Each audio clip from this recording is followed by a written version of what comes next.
La perquisition par maître John Arditi. Dans quel lieu peut se dérouler une perquisition ? En premier lieu, la perquisition peut être diligentée au domicile de la personne suspectée, en second lieu au sein du domicile du complice présumé, ou encore chez un témoin. La perquisition peut être également diligentée dans les annexes du domicile de la personne, c'est-à-dire dans les box ou les garages. Plus encore, il est également possible de perquisitionner les locaux ou les entrepôts, c'est-à-dire les bureaux professionnels ou les locaux d'un service public. Pour finir, je préciserai qu'il est également possible de venir perquisitionner les bureaux d'un cabinet d'avocats, avec des règles qui sont bien entendu sensiblement différentes et plus strictes, les locaux d'un commissaire-priseur ou encore d'un commissaire de justice. Quels sont les horaires d'une perquisition ? Les heures auxquelles une perquisition peut être diligentée varient selon le type d'infraction ou les locaux qui sont perquisitionnés. De manière générale, les perquisitions doivent être diligentées entre 6h et 21h. En matière de lutte contre la criminalité organisée, contre le trafic de stupéfiants ou la lutte contre le terrorisme, celles-ci peuvent être diligentées après 21h et avant 6h.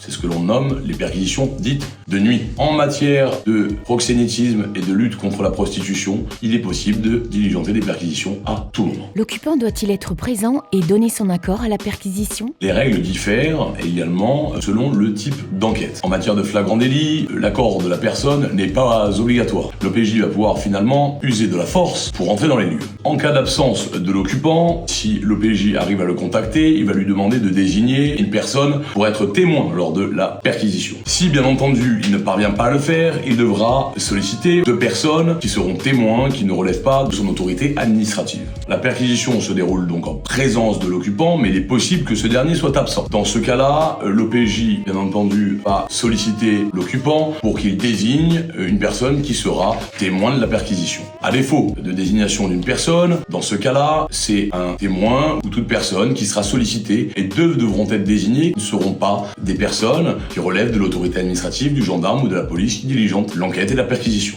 Ces témoins peuvent être par exemple des passants ou des voisins. S'ils ne s'astreignent pas à le faire, ils peuvent écoper d'une amende qui sera d'un montant de 150 €. À présent, en matière d'enquête préliminaire, les règles donc sont différentes. Ici, l'accord écrit de l'occupant est obligatoire. Il y a en revanche une exception à cette règle lorsque l'infraction est punie de 3 ans de prison. Il est toutefois possible pour le JLD d'autoriser une perquisition en l'absence de l'occupant dans ce cadre. Comment se déroule la saisie des preuves ? La saisie des preuves se déroule de la manière suivante. Les preuves sont saisies, listées et rassemblées afin d'être utilisées dans le cadre de la procédure pénale. S'agissant des données informatiques, celles-ci peuvent être directement saisies à la source, c'est-à-dire sur le disque dur, ou il est également possible de les copier sur un disque qui sera externe, par exemple une clé USB. La perquisition peut bien entendu se dérouler également à distance, lorsqu'on va perquisitionner des données donc numériques, en l'occurrence un ordinateur, en accédant à distance à des courriers électroniques, un compte internet ou encore un compte Facebook. Quand est-ce qu'on peut récupérer les objets saisis ? Lorsque la personne n'a pas fait l'objet de poursuites dans les 6 mois qui ont suivi la perquisition, elle peut demander tout simplement son annulation. La demande doit être faite par déclaration au greffe du lieu où la perquisition a été diligentée ou encore au greffe du lieu où la procédure est ouverte. Il sera donc permis de le faire dans un délai d'1 an à compter du moment où la personne en a eu connaissance.